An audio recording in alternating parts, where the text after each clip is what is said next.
avait déjà été à Cana. Dieu quitte à Josué. Mon serviteur Moïse est mort. Écoute-moi. Il ne faut pas attendre. Celui qui attend ne fera rien pour toi. Il ne peut pas t'amener là où lui n'a jamais été. Quelqu'un ne peut pas te dire je vais te faire sortir du désert. Tu n'es encore au désert. Frère, tu marches difficilement. Non, tu marches difficilement. Comment tu vas aider quelqu'un à manger à sa faim? Comment? Tes enfants aiment vivre dans le désordre. Comment est-ce que tu vas aider les autres à grandir? Tu ne peux pas amener les gens là où tu n'as jamais été.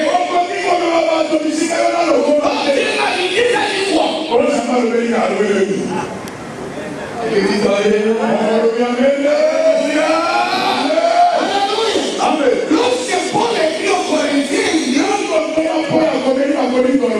dans le livre de 1 Corinthiens chapitre 3,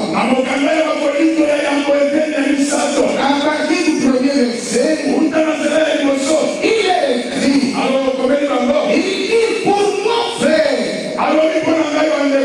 ce n'est pas comme à des hommes spirituels que j'ai pu vous parler. Mais je parlais à vous comme à des hommes charnels, comme à des enfants en Christ.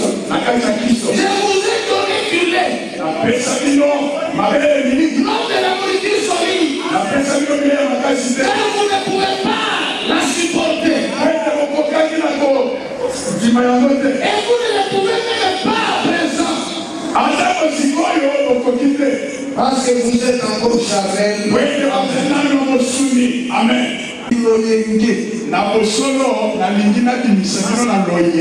Pas ici à Kinshasa ici. Makabouazambe koma loyenge. Moi je n'ai pas besoin de loyenge. Non, j'ai besoin des hommes faits. Mais c'est deux personnes. Mais ce sont des hommes faits. Des gens qui peuvent être préparés à la statue du Christ. Bien aimé dans le Seigneur, vous avez donc compris qu'en vérité, accepter Jésus-Christ, ce n'est pas suffisant. Amen.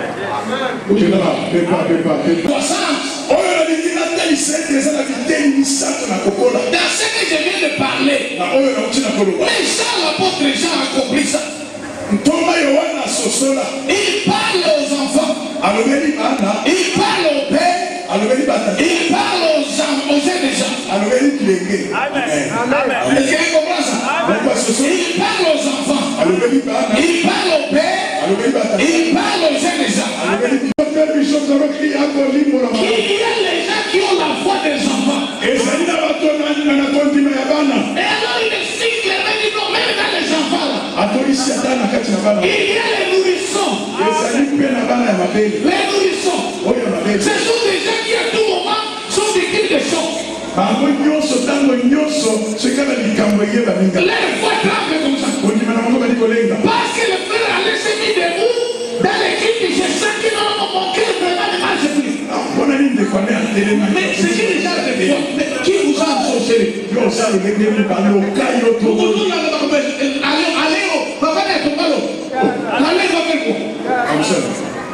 Nous sommes ici à cause d'un fils. Nous sommes ici à cause du fils, frère. Et il est écrit, si le fils vous affranchit, vous serez réellement libres. Papa, ça est mon lit. Mais moi, ici je suis le fils.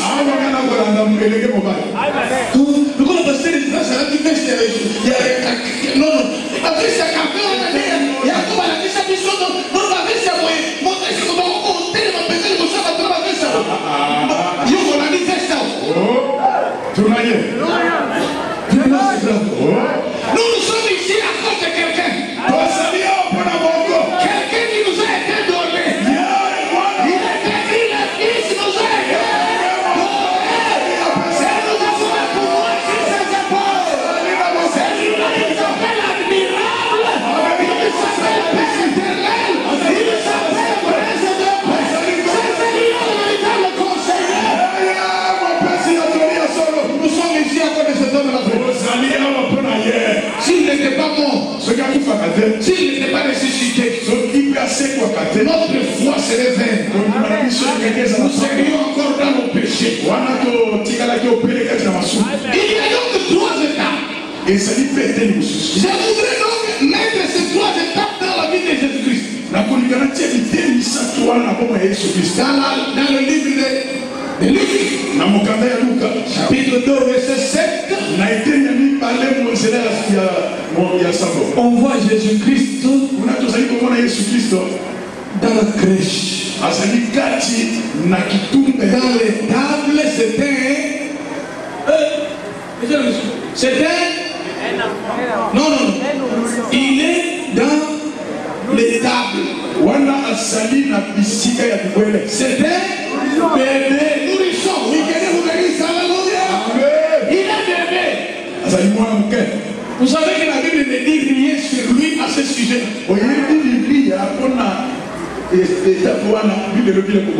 C'est l'époque de silence. On va retrouver le nom de Jésus-Christ quand il a 12 ans. Il devient adolescent. Cet homme s'appelait maintenant Technion. Technon. Alléluia. Les Technons là. La Bible dit qu'on l'a retrouvé dans les tables. Nous sommes dans le livre de Luc au chapitre 2 toujours. Le verset 46 on dit on l'a trouvé au milieu des docteurs.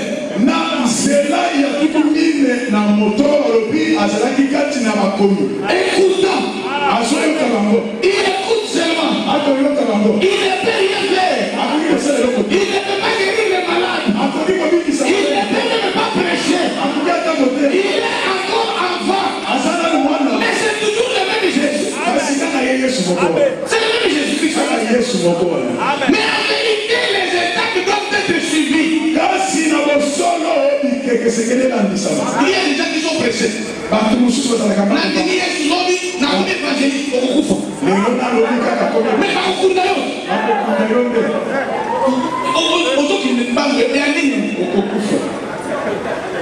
Il faut suivre les étapes. Dans le livre de Luc au chapitre 3 verset 23, nous retrouvons Jésus encore maintenant à l'âge de 30 ans. Quelqu'un dit amen. Écoute ce qui se passe maintenant. À l'âge de 30 ans, Jésus-Christ va au Jourdain. Il est en train d'aller au Jourdain. Il va se faire baptiser. Et j'aime la Bible parce que la Bible comprend les secrets les plus cachés. Lorsqu'il va au Jourdain, c'est là que Jean-Baptiste le voit. Il dit voici l'agneau de Dieu. C'est lui qui ôte les péchés du monde. Jean-Baptiste comprend les secrets qui s'est passé dans les tables. Non, dans les tables. Oui, il comprend que celui qui vient n'est pas seulement Jésus-Christ. Celui qui vient n'est pas seulement Emmanuel. Celui qui vient n'est pas seulement le Messie. Mais celui qui vient, c'est l'agneau. L'agneau de Dieu. Il n'y a pas de plus grand que Jean-Baptiste. Jean-Baptiste a compris ce qui s'était passé dans les tables de la nuit. Lorsque Jésus pouvait parler spirituellement aux agneaux, vous étiez en train d'être tués pour couvrir les péchés.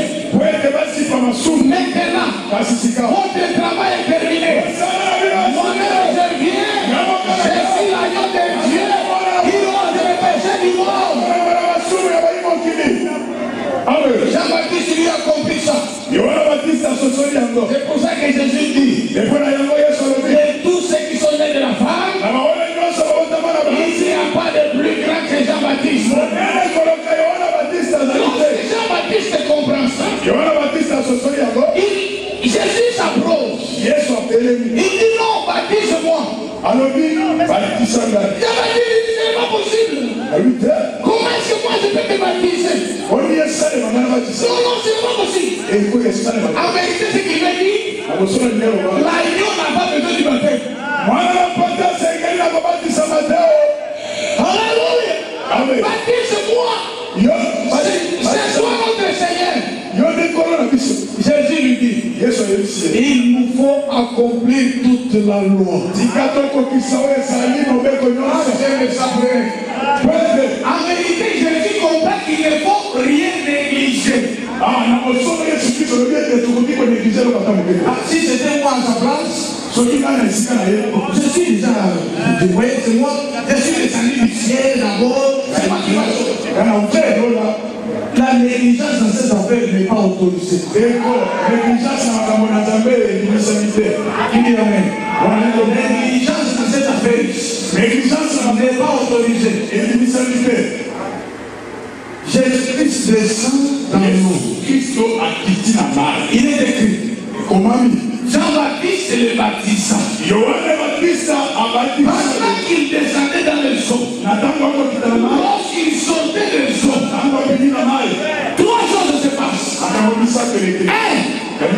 Le ciel s'ouvrit. Alléluia. Le Saint-Esprit descendit sur lui sous forme d'une colombe. Trois. Une voix se fit entendre dans le ciel. Celui-ci est mon fils bien-aimé, à qui j'ai mis toute mon affection. Écoutez-le. L'adoption de Jésus-Christ vient de s'accomplir. Tous les témoins sont là. Le Père l'a reconnu, fils de passé. Écoute-moi. En vérité, la vie de Jésus-Christ change.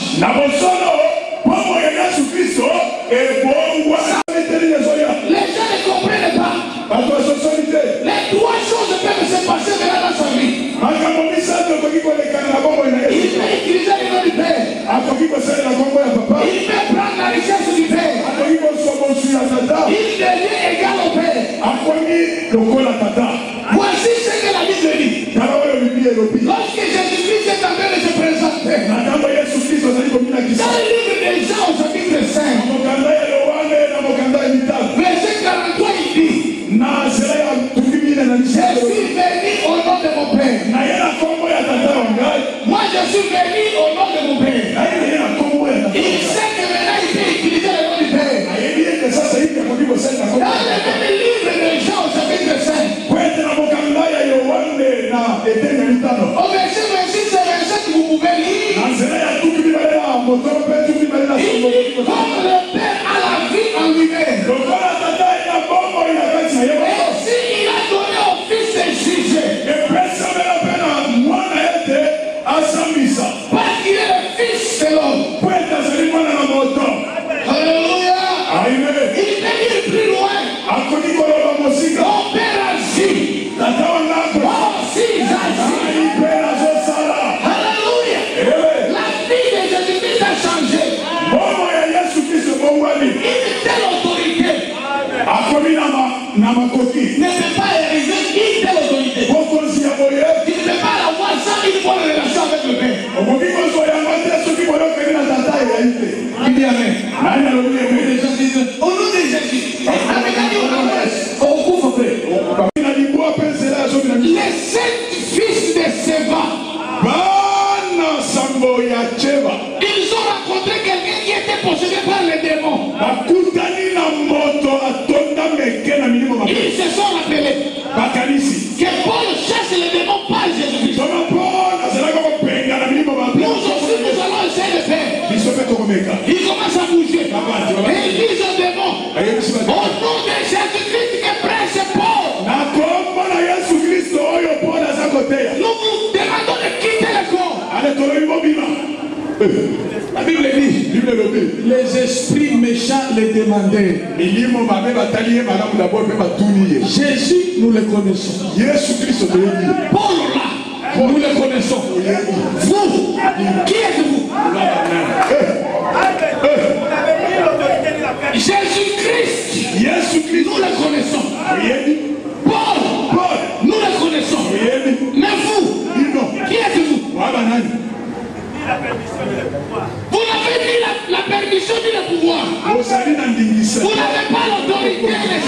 Vous allez m'accoquiter.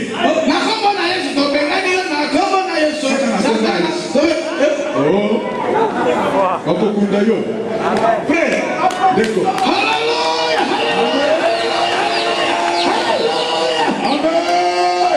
Il faut faire très attention. Ne sois pas pressé comme ça.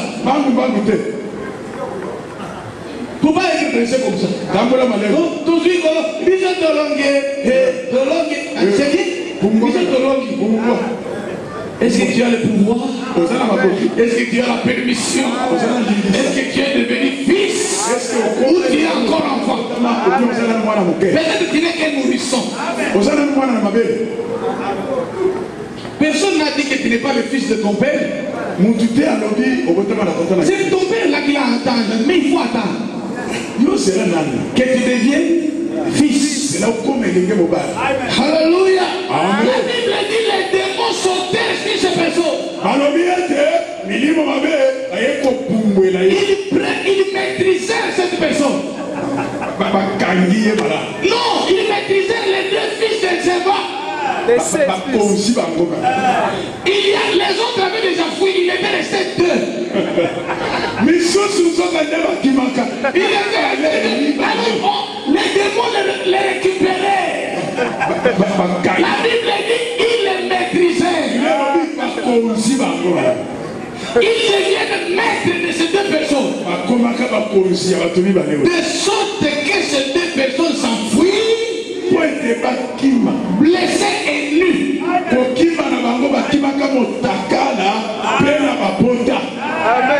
Ces gens avaient entendu parler de Jésus. Ils n'avaient pas réconcilié leur vie avec Jésus. C'est comme nous sommes ici. Les gens sont toujours pressés. Église de sanctification, mamie. Vous avez une sanctification. Il y a mission et sanctification. Est-ce que tu te sanctifies? Non. Est-ce que tu te sanctifies? Voilà. Le loyer là, c'est bien. Venir le matin et le soir, c'est bien. Est-ce que tu te sanctifies? Quand les démons te récupéreront ici, ils te fuient nuit. Écoute-moi. Jésus termine cette affaire de l'usage de nom de son père. Mais il y a un deuxième élément, c'est qu'on doit utiliser la richesse. Vous savez, il y a des gens qui ne connaissent pas qu'ils sont riches. Beaucoup de chrétiens sont dans la souffrance. Parce qu'en vérité, ils ne se connaissent même pas. Ils ne connaissent même pas la richesse qu'ils ont. Quelqu'un dit amen. Dans la Bible, il y a une histoire que j'aime beaucoup, qui se trouve dans Luc au chapitre 15. Si vous lisez cette histoire, vous allez comprendre en vérité l'usage de la richesse du Père. Il est écrit, c'est l'histoire de l'enfant prodigue. Il est écrit qu'un enfant est venu auprès de son père. C'était le plus jeune. Il dit à son père, donne-moi ma partie de la richesse. Moi je voudrais partir.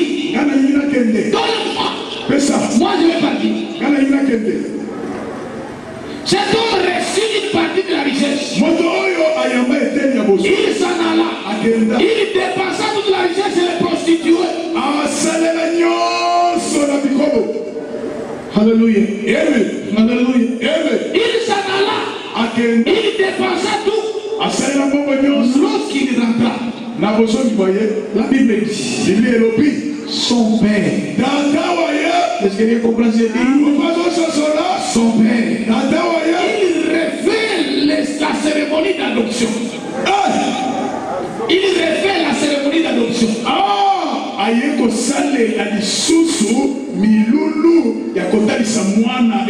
La vérité, la Bible dit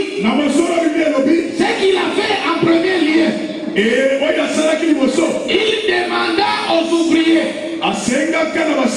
d'amener une bonne robe,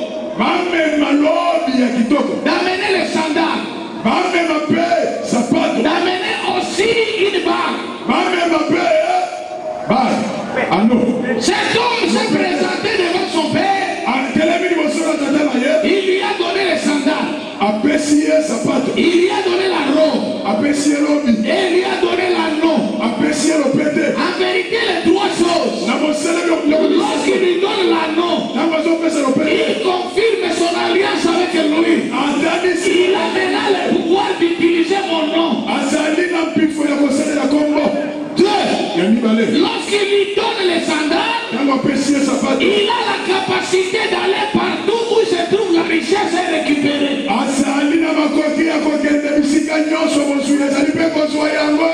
Lorsqu'il a la robe, il prend une partie de la personnalité du père.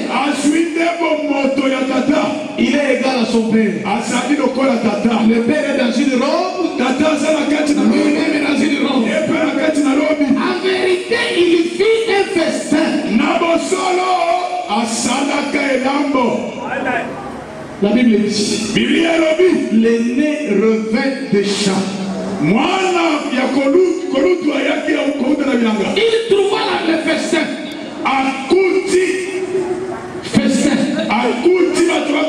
Il dit, mais papa, ton fils ici a pris la richesse.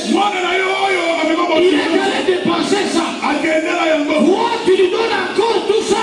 Moi, je suis avec toi ici. Tu ne m'as jamais donné même un chevron.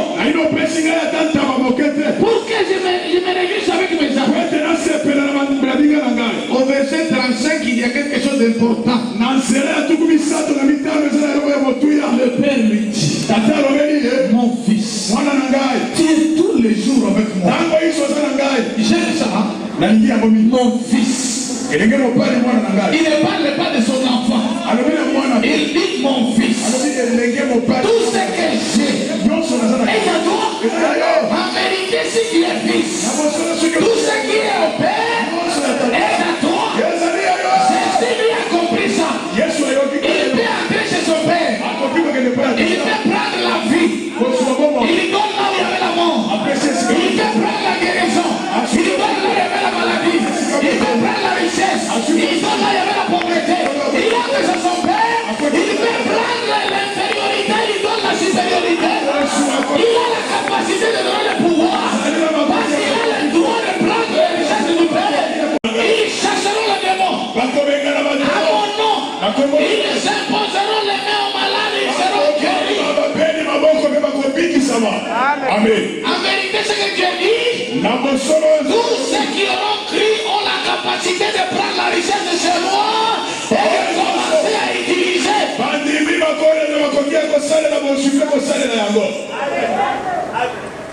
Tu souffres pour toi-même. C'est à cause de toi-même que tu souffres. C'est toi-même. Ou tu souffres à cause de l'ignorance. Ou bien, je vais terminer. Jésus-Christ dans sa vie, la troisième chose qu'il a utilisée, c'est l'égalité avec le Père. Toi aussi, tu es appelé à avoir ces trois choses. Parce que la création tout entière attend ta manifestation. Que toi tu te manifestes. Ce que Dieu fait, le Fils doit le faire pareillement. D'où vient que le Fils que tu es ne fait que pleurer? Est-ce que vraiment le comportement que tu affiches là, c'est ça le comportement que le Père affiche? Mais pourquoi tu n'as pas de foi? Pourquoi tu crois que tu es à la fin? N'existe jamais que tu es à la fin si Dieu n'a pas dit que tu es dans la fin. Non,